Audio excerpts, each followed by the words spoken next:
Muy buenas tardes a todos, ¿qué tal? ¿Cómo están? Desde su vuelta a la Casa Blanca, Donald Trump ha firmado ya cuatro órdenes ejecutivas que restan derechos a las personas trans, como la prohibición de participar en competiciones deportivas o su veto en el ejército de Estados Unidos. Medidas que no van a frenar la acción de los que defienden los derechos trans, como nuestras invitadas de hoy, las realizadoras Mary Jiménez y Bénédicte Linard, quienes presentan su película Fuga este martes en el Festival de Cine Peruano aquí en París.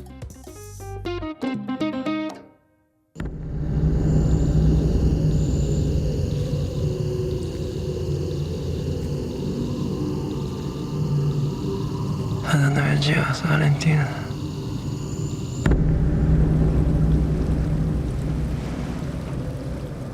Voy como ciego, buscándote. Como si llevara una caja vacía. Retroceder el tiempo y cambiarlo todo.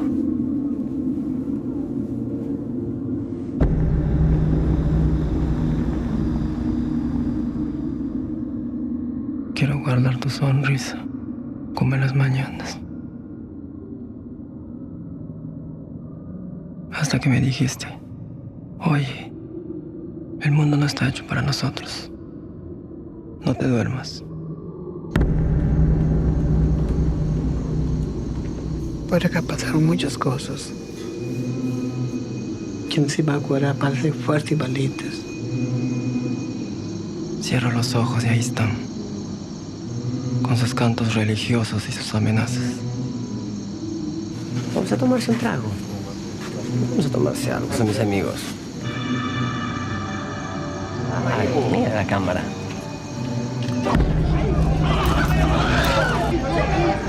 ¡Qué violencia! ¿Cuál era tu plan, Valentina? ¿Terror o placer?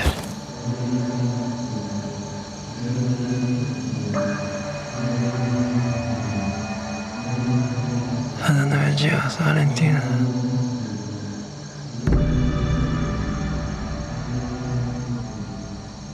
Muy buenas tardes, Mary Jiménez. ¿Cómo está? Buenas tardes. Buenas tardes también, Bénédicte Linard. Bienvenidas a Radio Francia Internacional.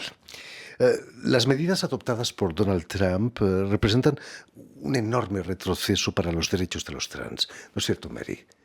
Sí, es verdad. No nos sorprende en realidad porque cuando hizo sus promesas presidenciales, todo eso ya estaba anunciado, ¿no? Y bueno, no es el único, ¿no? Porque no es el único país en el que hay represión de la diversidad. Hay muchos lugares también acá en Europa en la que eso existe, ¿no? En Rusia no hablemos también. En Rusia no hablemos y en algunos países del este aparentemente todo va bien, pero en el fondo son completamente represivos. Entonces, ¿qué diferencia? ¿No? Terrible. Permitidme que recuerde a nuestros oyentes que Bénédicte Linard nació en la localidad belga de Fameuil, si no me equivoco. Imagino que tu infancia estuvo llena de solidaridad, de lucha social también, ¿no? Sí, claro, porque es una zona de minera, de carbón. Hay una población que tiene su cultura popular.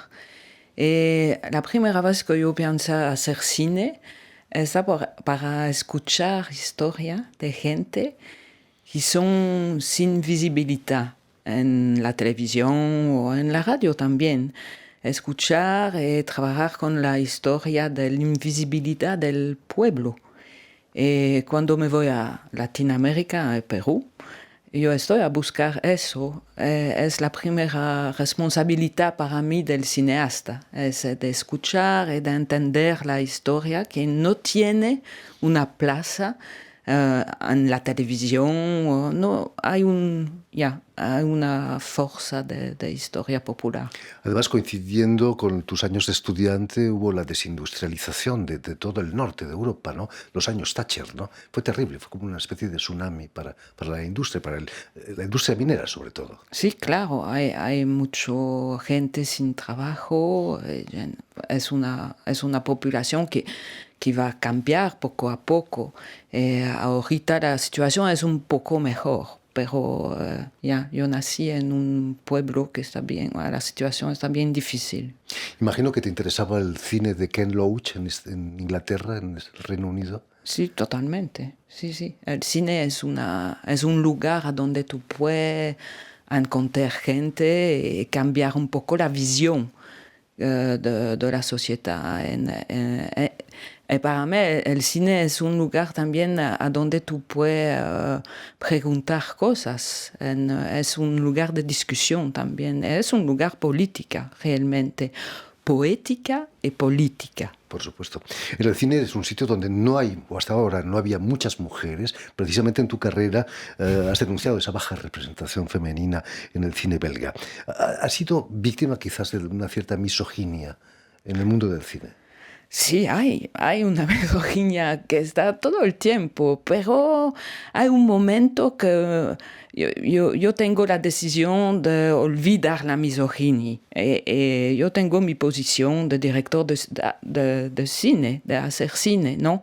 Hay una posición, si tú tienes la posición de víctima, pero somos víctimas de situación con violencia y todas cosas, claro que sí.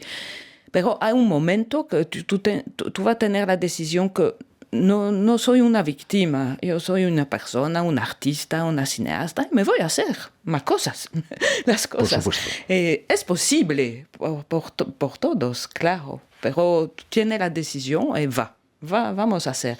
La primera cineasta belga es Chantal Akerman, ¿no? Que tiene una posición por todo el mundo del cine, que es una mujer que tiene su decisión. Me voy a hacer cine, mujer o no, pero ya. Es una posición. Sí. Chantal Akerman. Por su lado, Mary Jiménez nació en Lima, Perú, pero va, después de estudios de arquitectura y en Lima, viene aquí a Europa, a Bruselas, para estudiar cine en el Instituto de las Artes de Difusión.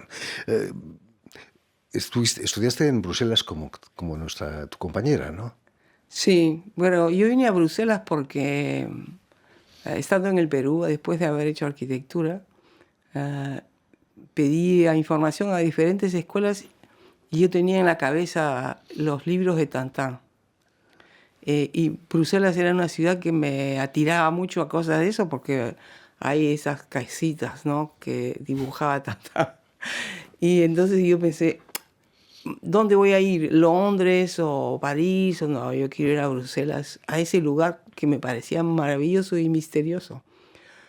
Entonces llegué a Bruselas y no hablaba en absoluto el francés porque había solo tenido, creo que un ciclo de 6 meses y verbo être et avoir seulement. Y entonces, como había estudiado arquitectura, di mi examen con dibujitos. Bueno, aunque la realidad en Bruselas es mucho menos idealizada que los dibujos de Hergé, ¿no? Es menos línea pura, como... Sí, es menos línea pura, pero Bruselas es una ciudad muy interesante porque no es muy grande, pero al mismo tiempo es una ciudad de gran diversidad. Uno camina a Bruselas y pasa de un quartier a otro y es como pasar de un mundo a otro. No se escucha casi ya el francés, se escucha todas las lenguas. Sí, es una ciudad que me encanta. Además es el centro neurálgico de Europa, con la Comisión, sí, con el Parlamento también europeo. Vuestras colaboraciones arrancan en 2013 realizando a 4 manos sobre las brasas la historia de una mujer en la Amazonía peruana que elige la libertad. Es importante hablar de esos casos, tú que eres peruana. Sí, bueno, ese fue una película sobre el precio de un saco de carbón. O sea, qué cosas se gasta un ser humano de su vida, cuánto da por poder producir un saco de carbón y qué le da ese saco de carbón a esa persona, ¿no? y hemos filmado una familia durante mucho tiempo. Ahí nos hemos incrustado y los hemos conocido bastante y hemos contado cómo se disuelve por problemas económicos, o sea, cómo uno se va a buscar trabajo a un lado, el otro a otro lado, y sobre todo el coraje, ¿no?, de ese trabajo tan difícil que es el producir carbón de palo con los restos de la scierie de la Amazonía, ¿no? Para Benedict, esa historia de carbón le tocaba en la fibra sensible, seguramente, ¿no? Sí, claro, porque nosotros tenemos el contacto con esta familia cuando estamos a hacer una película de antes que se llama D'Árbol y de Carbón, porque yo estoy a buscar una chiquita parte de la película en el bosque. La idea de ir en el Perú juntas está una idea que viene porque yo estoy en mi chiquito lugar, mis árboles, en mi carbón, y yo estoy a soñar la forêt, ¿no?, el bosque y la Amazonía. Yo hablo con Mary, y Mary me dice, Amazonía peruana no conozco, pero vamos. La primera parte del trabajo en Amazonía peruana está con la Super 8, una bobina de Super 8, como la familia de Sobre las Brasas. Es interesante de saber que una película viene una otra idea por hacer una otra película. Y de Árbol y de Carbón viene Sobre las Brasas, de una historia de Sobre las Brasas va a venir By the Name of Tanya.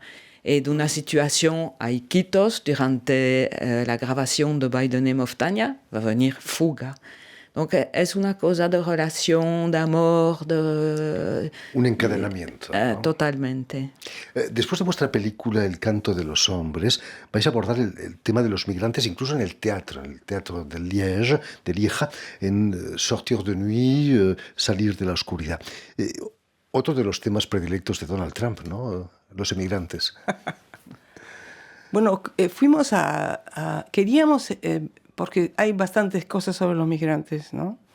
Queríamos ir al corazón del dolor y fuimos a encontrarnos con madres que habían perdido sus hijos en Tunisia, porque nos habían contado la historia de un pueblito en el que ya no habían hombres jóvenes, porque todos se habían partido de un golpe en un botecito y habían muerto.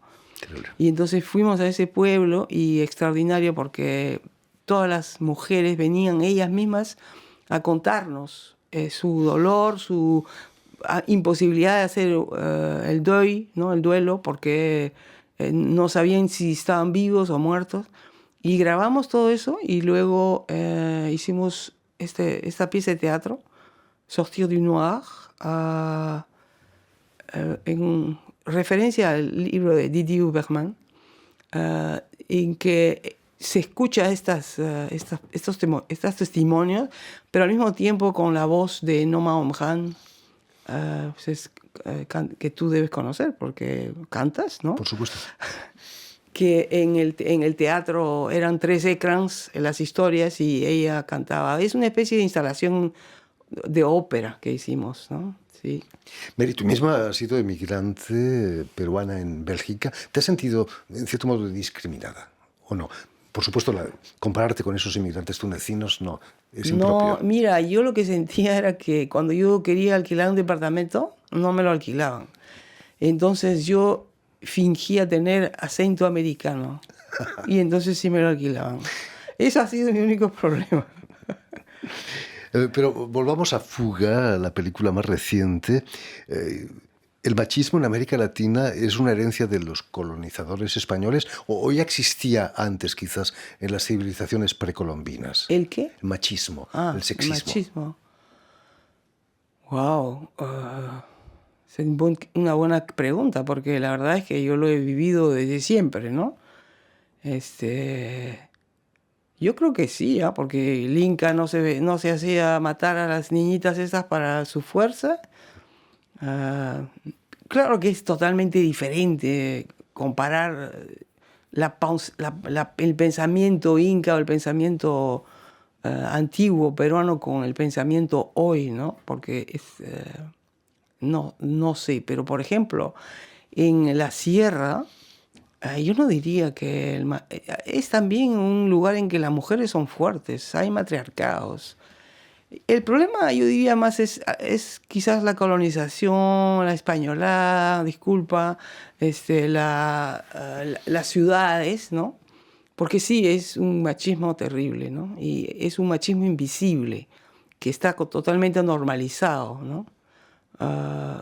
¿Qué te puedo decir? No es tanto como países como árabes, digamos, en que ya se ha institucionalizado con otras reglas, como no mostrar la cara y cosas así, pero sí, es bien machista. Existe. Y te continúo sobre eso porque nuestro tema, que ha sido las exacciones a los homosexuales en el Perú, era algo que no se conocía en el Perú. No ha sido esta película la primera que se ocupa de eso. ¿Y por qué? Porque, bueno, en un país machista, ¿por qué vamos a darle importancia a que hayan perseguido homosexuales? Si acaso estamos tan contra, ¿no? Entonces en el Museo de Reconciliación, donde fuimos a buscar información sobre estas exacciones, no había nada, aparte de un artículo así chiquitito sobre la matanza en las gardenias nada más. Entonces ahí hemos visto el machismo reflejado en la censura que había de esa historia, ¿no? Cuéntame, ¿cómo conociste la historia de Saor, el protagonista, quien pierde a su amiga Valentina, un personaje trans, por cierto, víctima del terrorismo y la homofobia? Bueno, esa historia nos la han contado. Nos contaron que dos homosexuales, porque habían sido tan perseguidos se cambiaron, o sea, se cortaron el pelo, agarraron armas y se pasaron a Sendero Luminoso para que no los persigan. Y nos pareció increíble, porque en ese momento estás contra tu propia comunidad y con un arma en la mano, ¿no? ¿Y qué pasa ahí? Entonces eso nos interesó, pero digamos que la historia ha sido construida a partir de los testimonios de diferentes personas que han vivido la persecución, y a esas historias las hemos estructurado en una que devino la historia de Valentina, ¿no? En la película. En la película la habéis rodado con actores naturales que fueron protagonistas ellos mismos de violencia. ¿Fue difícil que os confiaran esas experiencias tan traumáticas? No, fíjate que fue así como las mujeres de Tunisia. Es gente que durante 40 años se ha callado, y cuando sienten a alguien al frente que participa de su lucha o que participa de sus deseos de dar a conocer este tipo de violencias, se dan a ti muy rápido y con mucha confianza. Hemos tenido suerte. Todos nos han hablado relativamente fácil y todos han puesto su intimidad delante nuestro y nos han responsabilizado también para hacer una película. Porque cuando tú escuchas lo que nos han contado, no te puedes quedar con manos cruzadas, pues. Contar los traumatismos. Sí, de hacer una película modo, que permita contarlo, porque no es una película en la que se hace una suma de interviews, sino que es una película en la que a través de una historia se recorren esas historias otras y se explica cómo fue en esa época y cómo esta historia es la historia de una fuga, cómo se fueron tantos desde esa región a Iquitos, ¿no? Por supuesto.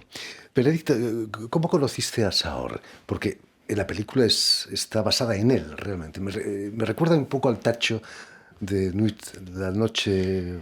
Sí, Saor, no, conozco Saor después By the Name of Tanya, porque durante la grabación de By the Name of Tanya somos a Iquitos un montón de veces en largo tiempo.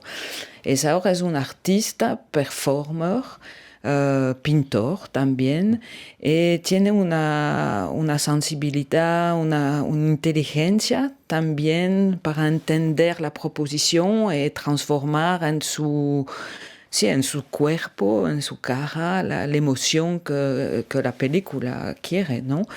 Sí, así es un queer que tiene mucho problema. No es fácil para Saor, pero es un artista que está bien chévere por nosotros. Hay una colaboración con él total. Seguro que no va a ser su última película, ¿no, Mary? Bueno, tiene una proposición para hacer otra película en Lima, sí. ¿Cómo fue el rodaje? ¿Tuviste problemas con la selva, con el río? Bueno, mira, nosotros hemos decidido en un momento dado de filmar con equipos bien chiquitos, porque eso nos permite tener mucho más tiempo, ¿no? Entonces teníamos una filmación de 11 semanas, lo que es bastante, digamos, en el medio. Pero ese equipo chiquito, claro que no iba a 100 por hora y a veces hemos sentido de que era un poco chiquito para las cosas que queríamos hacer. Y tuvimos algunos días en que había problema, pero esas 11 semanas nos han dado la ocasión de hacer cosas a veces 2 veces y sobre todo de dar a la gente la posibilidad, a esos actores que no son actores, ¿no? La posibilidad de trabajar a su ritmo, no estar estresándolos, ¿no? Ha sido una filmación bien que les arreglaba, ¿no? En el manejo del tiempo y del... Sí. Mary, no he podido evitar pensar en el rodaje de la película de Werner Herzog, Aguirre y la cólera de Dios, con Klaus Kinski como Aguirre. ¿Habéis pensado en él, quizás? Habéis tenido menos dificultades que Herzog, seguramente, ¿no? Sí, claro. Él es una intérprete completamente loca, ¿no? Sobre todo... Increíble, ¿eh? Sí, increíble. Nosotros no, digamos, el problema ahí es que llueve, ¿no es cierto? Y cuando llueve no puedes filmar porque se inunda todo, o sea, tienes que parar y esperar. Pero no es una película de acción como esa, ¿no? No, por supuesto que no. En fin, pues ya lo saben.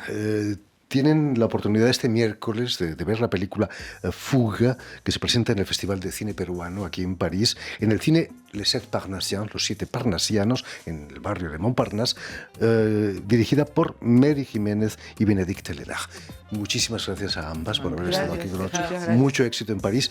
Permitidme también que dé las gracias a Vanessa Loiseau y a Jan Bourdelas, quienes se han ocupado hoy de la realización del programa, y también saludar a nuestros telespectadores, porque también los tenemos, que nos siguen en todo el continente americano, desde Chicago hasta la Patagonia, pasando por Iquitos, gracias a la cadena de televisión Unión Continental Latinoamérica y una red que se llama TAL, que reúne televisoras públicas y universitarias de los 2 continentes. Y a ustedes, muchísimas gracias por su atención y les damos cita para una nueva edición de El Invitado de Radio Francia Internacional.